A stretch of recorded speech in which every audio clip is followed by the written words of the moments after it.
Nakita mo na ang kawali ni Marvin, pati ang Hexclad ni Gordon Ramsay. Magkaibang brand pero parehas na may honeycomb pattern. Ngayon, introduce ko naman sa inyo ang may world patent netong technology na to, which is ang Coxel. Hello mga auntie! Another day, another kitchen talk. So, it's Nuna Faith and today gusto ko namang i-introduce sa inyo ang isang non-stick pan o isang klase ng kaldero na design para hindi mo na kailangan ganun alalahanin kung paano ito aalagaan. At ito ay ang Coxel Hybrid Pan. So, alam naman natin na maraming uri ng non-stick. Merong ceramic, granite, diamond coating, and lahat ng ito merong kanya-kanyang pros. Pero, itong sinishare ko sa inyo ngayon ay another kind which is hybrid style. Ang Coxel ay isang Korean brand ng cookware.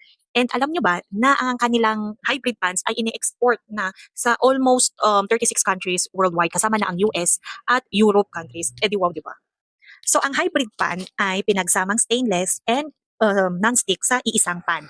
O di ba? Best of both worlds. So meron kang durability ng stainless and convenience ng non-stick. So ang Coxel ay nakilala sa kanilang honeycomb pattern katulad nito.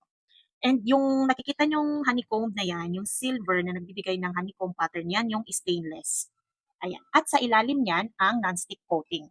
So yung stainless ay nakaangat yan siya. Kaya pag hinawakan nyo, hindi siya smooth. Ayan. At yung stainless na yan ang nagsisilbing protection or shield ng ating non-stick coating. At yun din ang dahilan kaya safe gamitan ng metal or stainless utensils and scourers ang loob ng ating pans. So ito ang mga dapat mong malaman tungkol sa Coxel. Number 1 ay metal utensil resistant, which is dahil nga sa stainless steel na nasa loob ng ating pans. Number 2, pwede siya sa lahat ng lutuan, gasol, infrared, halogen, induction, ayan. And then number 3, easy to clean. Dahil nga non-stick siya, hindi didikit ang ating mga niluluto. Number 4 is PFOA-free coating, so safe siya for cooking and daily use.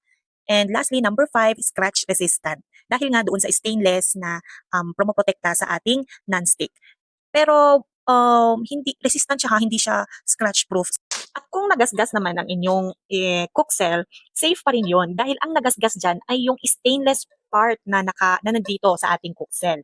Not unless natuklap or nabaon na expose na yung inner layer, that's the time na masasabi mong toxic na po ang paggamit ng natuklapan na Coxel. So, yan po ang Coxel pan, which is talagang recommended ko yan, lalo na sa mga laging nagko-complain na mabilis masira ang kanilang Coxel dahil nga hindi marunong ang mga kabahay nila sa tamang paggamit ng utensils at paghugas. Ito talaga ang number 1 recommendation ko. Kaya kung interested ka rin, i-check mo lang ang aming page. Makikita mo ang iba't ibang post, different kitchenwares na kailangan nyo sa inyong kusina. At para naman hindi ka malagpasan ng ating mga kitchen talks, i-follow mo lang ang ating page. Every week, meron tayong bagong videos about kitchenwares. At kung may kakilala kayong naghahanap ng bagong cookware, i-share nyo naman ang ating video, baka makatulong tayo sa pagde-decide nila. So tandaan mga mi, a healthy kitchen comes with a healthy home. So see you sa ating next video!